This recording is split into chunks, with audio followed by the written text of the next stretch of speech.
नमस्कार दोस्तों, मैं doctor Anjali Gupta, senior clinical psychologist practising in Lucknow, आपका हार्दिक स्वागत करती हूँ। आज मैं जो विषय लेकर उपस्थित हुई हूँ वह है इस नेशनल स्ट्रेस अवेयरनेस डे, जो कि नवंबर मंथ में 1 ऑफ वेडनेसडे को मनाया जाता है। और इस बार ये वेडनेसडे फर्स्ट वीक का 4 ऑफ नवंबर को पड़ा। यह 1992 से यूके और यूएस की हेल्थ मिनिस्ट्री के द्वारा डिक्लेयर किया गया था अप्रैल मंथ में, जो कि उसका उद्देश्य था कि इलेक्शन कमीशन जो होते हैं, इलेक्शंस होते हैं, उसके बाद जो उनके ऊपर जो स्ट्रेस आता है तो उसके क्या परिणाम होते हैं, तो उसकी अवेयरनेस उनको प्राप्त हो और साथ साथ वो निराकरण कर सकें। धीरे धीरे as a international stress awareness day के बाद उसको नवंबर मंथ में भारत में और यूएस में भी इसको 4 ऑफ नवंबर से लेकर वीक के रूप में, मंथ के रूप में और डे के रूप में मनाया जाने लग गया। इस अवेयरनेस का जो उद्देश्य होता है वो उद्देश्य है जन जन को तनाव के बारे में, दबाव के बारे में, स्ट्रेस के बारे में जानकारी दी जाए। तो दोस्तों, जो स्ट्रेस है उस स्ट्रेस का कारण क्या होता है, सभी को पता होगा। इसका कारण होता है coping ability is less than the pressure, whether the pressure is internal or external। और जब हमारी अपनी योग्यता या क्षमता उस दबाव से कम हो जाती है तो हम दबाव में हो जाते हैं, और जब हम दबाव में हो जाते हैं तो ब्रेन के अंदर रासायनिक परिवर्तन होने लगते हैं। और जब ये रासायनिक परिवर्तन होते हैं तो 2 तरह के परिवर्तन होते हैं, गुड स्ट्रेस भी और बैड स्ट्रेस भी। जब गुड स्ट्रेस होता है तो वो मुझे और एक्टिव करता है या आपको और एक्टिव करता है, रेस्पॉन्सिव हो जाते हैं, अलर्ट हो जाते हैं, अटेंटिव हो जाते हैं, क्रियाशील हो जाते हैं और बहुत जल्दी अपने उद्देश्य को पूरा कर लेते हैं। लेकिन जब ये बैड स्ट्रेस में हो जाता है तो फिर उसका अपोजिट होने लगता है। आपके स्ट्रेस हार्मोन्स क्रियाशील हो जाते हैं, कॉर्टिसोल नाम का स्ट्रेस हार्मोन, और सिंपैथेटिक नर्वस सिस्टम जो ऑटोनॉमिक नर्वस सिस्टम का पार्ट है वो भी एक्टिवेट हो जाता है और आपके फिज़िकल, साइकोलॉजिकल, सोशल कई सारे लक्षणों को उत्पन्न करने लगता है, और जिसके तहत डिप्रेशन में चला जाता है एक व्यक्ति, इंसोम्निया की स्थिति में पहुंच जाता है, फियरफुल हो जाता है, और उसके अलावा कभी कभी तो स्ट्रेस में आकर सुसाइड तक भी कर ले जाता है। इतनी खराब स्थिति होती है स्ट्रेस वालों की। स्ट्रेस होने के कई सारे कारण होते हैं।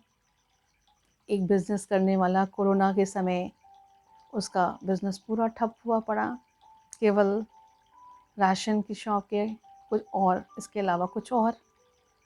तो बहुत से लोग बहुत से बिज़नेस के लॉस में पहुंच गए। बच्चों का स्कूल और कॉलेज और यूनिवर्सिटी पूरी तरह से बंद हुए, जबकि उसकी जगह पर उनको वेबिनार्स, क्लासेस ऑनलाइन कराने की पूरी व्यवस्था रखी गई। फिर भी जहाँ पर नेटवर्क नहीं मिला या जहाँ पर इंटरनेट की प्रॉपर व्यवस्था नहीं हो पाई तो उन बच्चों के कैरियर पर आ पड़ी, उनको स्ट्रेस हुआ। कुछ बच्चे नीट क्वालिफाई करना चाहते थे, किसी जॉब के लिए अप्लाई करने के बाद इंतज़ार कर रहे थे, गवर्नमेंट जॉब में आने के लिए इंटरव्यू देकर बैठे हुए और उसका इंतज़ार कर रहे थे, उनके लिए स्ट्रेस। जीवन में कितने लोग अभी कोरोना के टाइम पे डेथ हुई, तो डेथ के समय पर लोगों को घरों में, उनके घर में कमाने वाला ही चला गया, loss of the close ones, उसका कितना बड़ा स्ट्रेस। रिलेशनशिप डिफ़िकल्टीज़, ब्रेकअप्स, तो उससे भी ज़्यादा स्ट्रेस। और मैं बताऊँ, सबसे बड़ा स्ट्रेस आजकल यंगस्टर्स में पाया जा रहा है, ब्लॉक और अनब्लॉकिंग का। व्हाट्सएप, फेसबुक, इंस्टाग्राम में आपको ब्लॉक कर देते हैं और जब चाहते हैं तो अनब्लॉक कर देते हैं। आप मैसेज करते हैं, 2-2 दिन, 3 दिन रिस्पॉन्स नहीं आता है मैसेजेस का, ऐसी स्थिति उत्पन्न हो जाती है। तो उसमें आपको रातों नींद नहीं आती है, आप इंतज़ार करते रहते हैं रात में, अब मैसेज आ जाएगा, अब मैसेज आ जाएगा, मैसेज ही नहीं आता। क्या हालत हो गई है, चैन, दिन का चैन, रात का चैन, सब कुछ खो गया है। अब जब ऐसी स्थिति होती है तो फिर आप सोच सकते हैं क्या होता है, बेचैनी, उलझन, घबराहट, नींद ना आना, गुस्सा आना, चिड़चिड़ापन आना, फ्रस्ट्रेशन होना, घर पे मम्मी पापा या किसी के साथ भी ठीक से बर्ताव नहीं कर पाना, फिज़िकल सिम्टम्स अपनी ओर, चेस्ट में पेन होना, सिर में भारीपन महसूस होना, सिर दर्द होना, दिल घबराना, कभी कभी ऐसा लगना चोकिंग सेंसेशन हो रहा है, कभी ऐसा लगना कि ब्रीथलेसनेस हो रही है, सांस नहीं लेते बन रहा है, कभी ऐसा लग रहा है बहुत तेज़ तेज़ सांस हम ले रहे हैं, बहुत ज़्यादा घबराहट हो रही है, एक जगह पर टिक नहीं पाना, इधर बैठना तो उधर बैठना, इससे बोलना तो उससे बोलना, या बिल्कुल एकाकी हो जाना, एकदम गुमसुम हो जाना, चुप हो जाना, अपने सारे शौक़ बिल्कुल उस समय ब्रेक कर देना, बिल्कुल ध्यान नहीं देना, अपने भविष्य के लिए चिंता करना, क्या होगा भविष्य में, क्या होगा, क्या होगा, कैसे होगा, सारी तरफ की चिंता अपने अंदर में ले लेना। तो ये बहुत बहुत मुश्किल समय होता है, आसान नहीं है स्ट्रेस को कोप अप करना उन लोगों के लिए जो ऐसी अवस्था से गुजर रहे हैं। तो दोस्तों, आप उनको जागरूक कीजिए जिनको ये सब हो रहा है। अगर आपको भी हो रहा हो तो आप भी अपने आप को अलर्ट कर लीजिए, अलार्म है ये।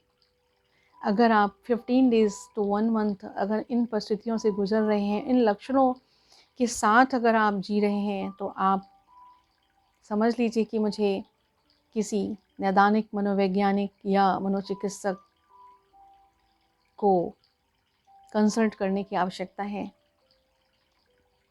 अगर आप अपने आप मैनेज कर सकते हैं तो मैनेज योरसेल्फ, आप उसके लिए पीछे मत हटिए। तो कैसे आप मैनेज कर सकते हैं, उसके लिए सबसे पहले अपनी दिनचर्या पर ध्यान दीजिए। आपका सुबह उठना, वॉक पर जाना, सूर्य नमस्कार करना, कुछ प्राणायाम और कुछ एक्सरसाइज करना, लौट कर आना, स्नान करना, डेली स्नान करना, एक दिन भी मिस नहीं करना, वेदर द विंटर और वेदर द समर। ये आपको फ्रेशनेस देती है, ताज़गी देती है। फिर थोड़ी देर के लिए ध्यान के लिए भी बैठना। खाली समय, जो बोरियत है, खाली समय है, अकेलापन है, उसको फिलर के रूप में फिल करना। फिलर्स आपकी अपनी बचपन की हॉबीज़ हो सकती हैं, आपका जॉयफुलनेस, आपकी शैतानियाँ, आपका बचपना फिर से वापस ले आना। आप अगर स्केचिंग करना जानते हैं, पेंटिंग करना जानते हैं, आप फ़ोटोग्राफ़ी करना जानते हैं, आप लिखना आपको पसंद है, पोएम, पोइट्री, कुछ भी, आप छोटे-छोटे चीज़ों पर आप अपना ध्यान लगा सकते हैं। अगर आप बहुत साइलेंट रहते हैं, चुप रहते हैं, किसी को अपनी बातें शेयर नहीं करते हैं, तो भी दबाव और तनाव होता है।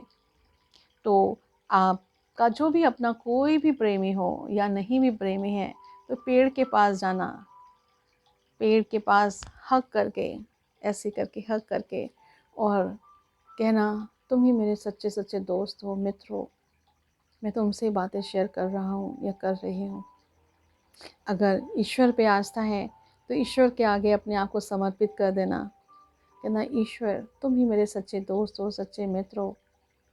मेरे सामने ये समस्या आन पड़ी है और आप ही मेरे लिए करने वाले हो। तो प्यार से वो भी कहता है मैं हूँ ना।